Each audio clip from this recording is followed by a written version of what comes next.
Okay, we're continuing with the quote book, The Holy Grail of Wisdom Quotes by me, Pete Rogers. We're going in alphabetical order. A couple quick quotes from Larry Ellison, the computer programmer, and then we're going to go into Ralph Waldo Emerson. Ralph Waldo Emerson will be the main focus for the quotes today. I'm going to do him in a couple sections because I got so much material from him. So Larry Ellison, born 1944, said, "When you innovate, you've got to be prepared for everyone telling you you're nuts. If you do everything that everyone else does in business, you're going to lose. The only way to really be ahead is to be different. You have to act and act now. The only way to get ahead is to find errors in conventional wisdom. The things that cause problems for me in school are the same things that help me succeed in the real world." Yeah, I would say that's the truth for myself too. You know, that I wanted to read on my own, that I really wanted to learn. I got in tons of trouble in school. You've probably heard me talk about it before. I was put on like solitary confinement for 3rd grade and 4th grade. I just did the work fast and I was bored. I goofed around and tried to make my friends laugh. And it was not welcome. If nowadays they would have drugged me. Okay, Larry Ellison continues. "The most important aspect of my personality as far as determining my success has been questioning conventional wisdom. While that can be painful in your relationships with your parents and your teachers, it's enormously useful in life."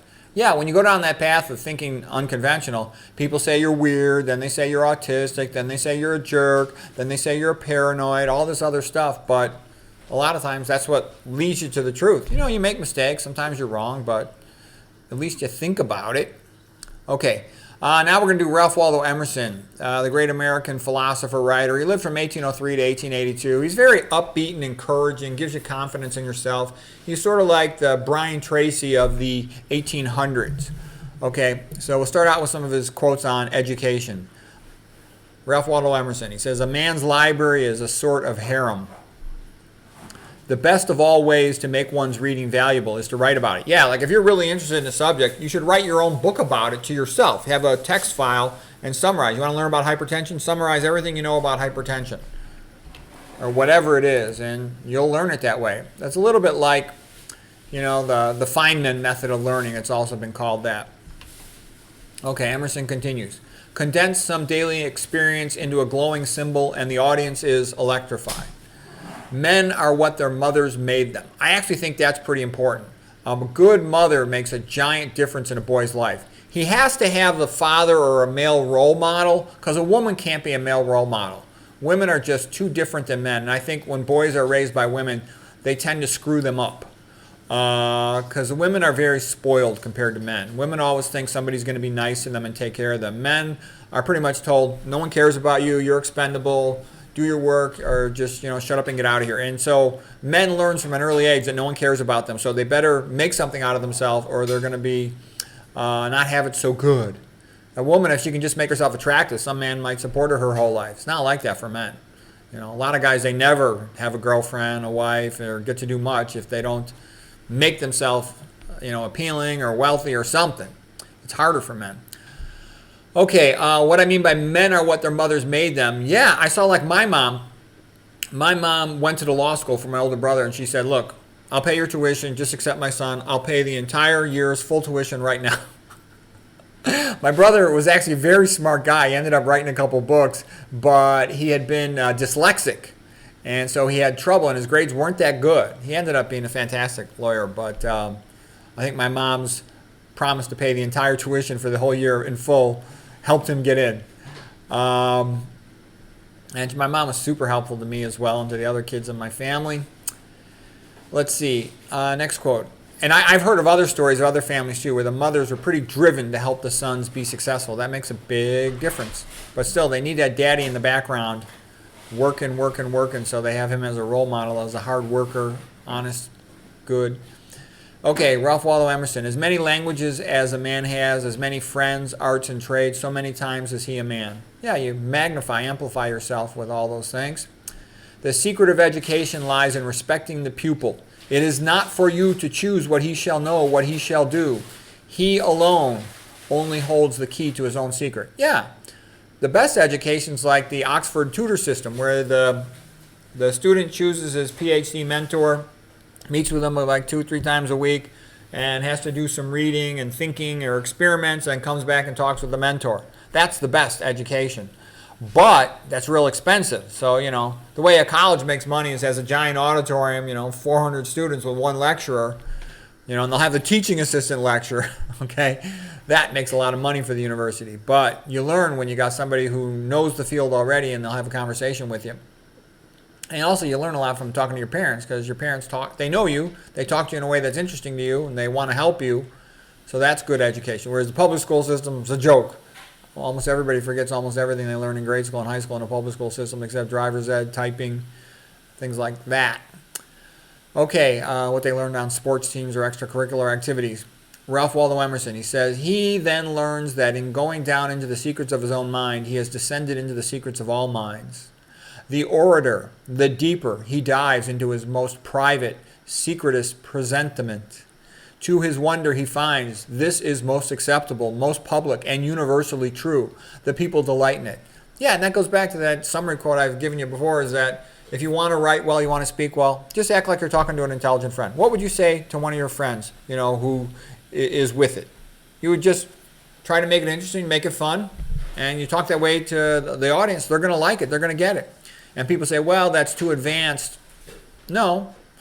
The kind of people who want to hear what you have to say are the ones that are thinking about the things you're thinking about. And if they're not, then they're not going to want to hear what you want to hear anyways. That's why you should not cater to people who are stupid, or you shouldn't cater to people who aren't interested in what you're interested in. Okay? They're not your audience. Ralph Waldo Emerson, if people had read the same books as me, they wouldn't think I was so smart. Reading makes you smarter, yeah.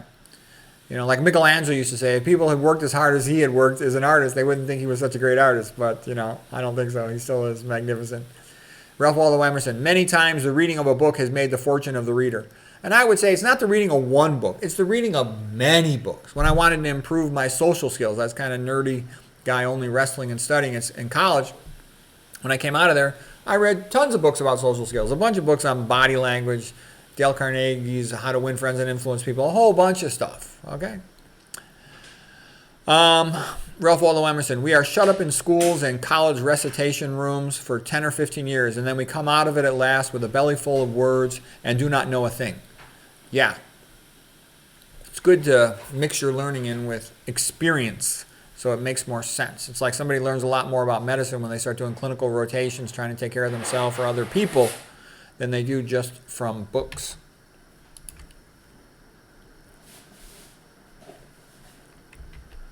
Okay, a great part of courage is the courage of having done the thing before. Yeah, you're always smarter the second time around, so get your experience fast. Like if you have to take a difficult college in class, watch a bunch of internet videos on the subject before you take it. Buy the book in advance and study it. If you just do what you do every semester, you're only going to get the same results. If you want to improve your academic ability, do extra stuff. Study extra. I would always pre-read the night before a big class that I was sort of excited about, like biochemistry, so that I would want to walk in there and really know that material reasonably well before the lecture even started, so I could keep up with the teacher, know all the abbreviations, all the lingo, the vocabulary, the pronunciations.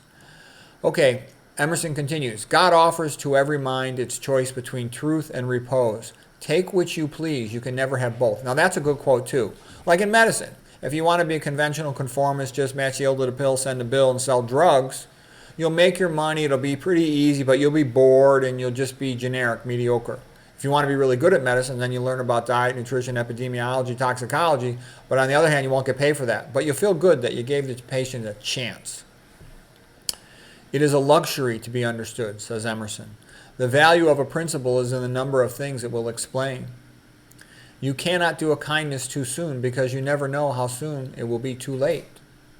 We must aim above the mark to hit the mark. Yeah, if you want to try to get an A in a class, try to get an A+, then you'll probably get an A. Nothing is at last sacred but the integrity of your own mind. If I keep a cow, the cow milks me. Okay, that sounded, nothing is sacred, is at last sacred but the integrity of your own mind. That sounds a little bit Orwellian, doesn't it? Okay. Emerson continues, skill to do comes of doing. Yeah, try to get involved in the activity. Like if I want to get good at something, I will try to get into it somehow. Like if I'm going to study the kidney, I'll try to talk to some kidney doctors, or at least read their notes more carefully, read their books, read their papers, talk to their patients. Okay, let's see, Ralph Waldo Emerson. Universities are, of course, hostile to geniuses. who, seeing and using ways of their own, they discredit the routine. Yeah, that's part of why medicine doesn't want to learn nutrition, epidemiology, toxicology, because it shows what a joke conventional medicine is, and that's how they're making their money. They don't want to learn this. Ralph Emerson, do not go where the path may lead. Go instead where there is no path and leave a trail. Okay. Sounds a little bit like Joseph Campbell, the hero's journey. If the path you're on is known, then you're probably on the wrong path if you're in terms of doing anything interesting or original. Emerson continues, it is only when they cannot answer your reasons that they wish to knock you down. The best argument is not the accosting in front of the hostile premises, but the flanking them by a new generalization which incidentally disposes of them. Colleges hate geniuses just as a convent hates saints. Hate at first sight. The scholar is that man who must take up into himself all the ability of the time, all the contributions of the past, all the hopes of the future. It is for you to know it all. And so what I would say by that is it's good to have a sense of destiny. Say, I want to be the best at whatever it is that you're interested in, and then try to become the best. And even if you don't become the best, you'll become the best that you're capable of being, and that'll be a good thing. So why not do that? Okay, just a little bit more for the day with Ralph Waldo Emerson. Enthusiasm is one of the most powerful engines of success. When you do a thing, do it with all your might. Put your whole soul into it. Stamp it with your personality. Be active, be energetic, be enthusiastic and faithful. So yeah, I've seen that like with wrestling. And I would see guys who would come in without that much talent, but who really wanted to get good and were willing to really learn the techniques, stay after practice, learn how to fix their problems, go to all the summer competitions that were optional for the rest of the team, get all that experience, and they would get better fast. They're engaged, they're paying attention, they're learning. They learn from their mistakes quickly. It makes a huge difference, the attitude of the individual as a competitive athlete or a student. Okay, Emerson continues. Universities are, okay, we already did that one. To be simple is to be great. Well, you have to simplify your life to free up time to become good at something. Everything in creation has its appointed painter or poet and remains in bondage, like the princess in the fairy tale, until its appropriate liberator comes to set it free. Yeah, when you really study something a lot, it takes a while to become an expert. And you really can't do that much creative until you have significant expertise. How can you do something new and original until you know what's already been done before? But once that time comes that you start getting closer and having that sense of desire early on, a sense of destiny, helps you learn and achieve faster and have a better chance of doing something great. And you have to have a strong sense of purpose and destiny, because there's always going to be a bunch of people who try to knock you down and criticize you and block you. The academics especially, like I saw in sports, people admired and loved a great up-and-coming athlete. That was my experience, okay? Versus in academics, there's always a bunch of weasel, sneaky scumbags that are making money off the system just the way it is. And they don't want any changes. They don't want any innovation. They don't want anything new. They want to just keep on making their money. And so innovation is heavily blocked in the sciences and in medical fields.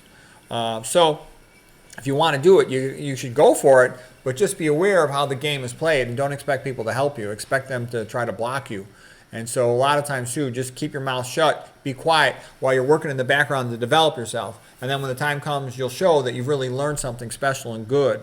But academics is not friendly, and people who are great at it don't get much credit or liking. The people who like the great academic are the students because they learn from them, okay? But the higher ups who are just, counting the money and nothing else, they don't care about academics or learning or research or new achievement.